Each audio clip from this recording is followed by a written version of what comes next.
Allez, salut à tous et bienvenue pour le deuxième épisode. Aujourd'hui je suis avec Thibaut, un ultra trailer, pour donner quelques petits conseils dans les montées, dans les descentes en trail.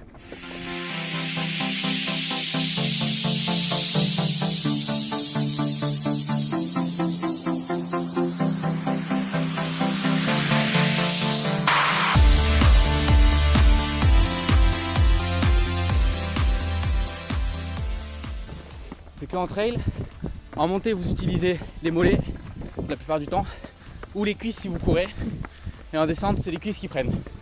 Et une autre idée reçue concernant la marche pendant les trails, c'est que les gens pensent que marcher c'est forcément aller moins vite que courir.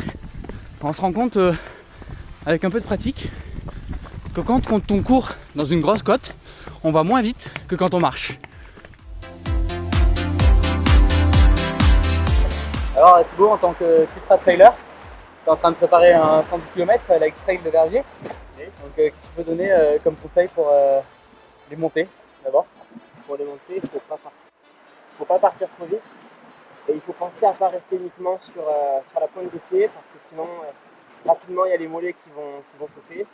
Donc de temps en temps il faut penser à poser le talon pour mettre au repos le mollet. Alors un autre petit conseil concernant les descentes, avec les pulsations cardiaques, vous allez voir dans les descentes vous allez accélérer et votre fréquence cardiaque va augmenter. Donc des fois la fréquence cardiaque est plus importante à la descente qu'à la montée. Et le gros problème c'est l'enchaînement descente-montée qui vous fait arriver en bas de la descente avec une fréquence cardiaque à 170-180 et qui vous sèche complètement pour la montée à venir.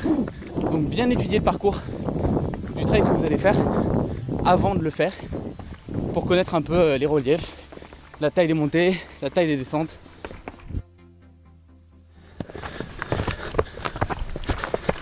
Donc là vous pouvez voir que sur les petites montées comme ça, c'est uniquement le mollet qui travaille, qui se contracte à chaque pas avec une attaque plante du pied.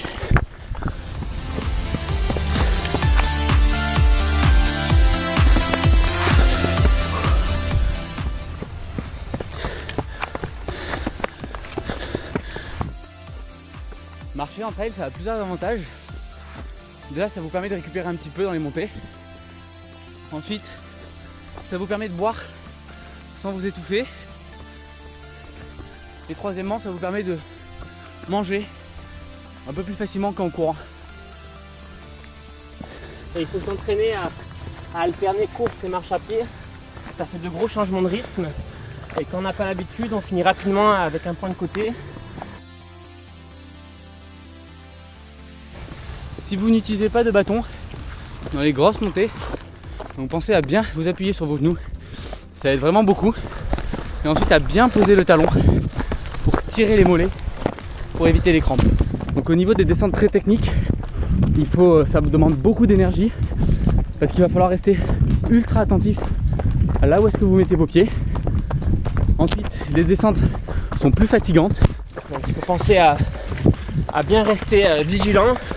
Donc ça consiste souvent à rester en attaque sur la pointe des pieds pour rester bien sur les appuis et penser toujours au coup d'après où on veut aller en gardant quand même un œil au loin pour voir le terrain.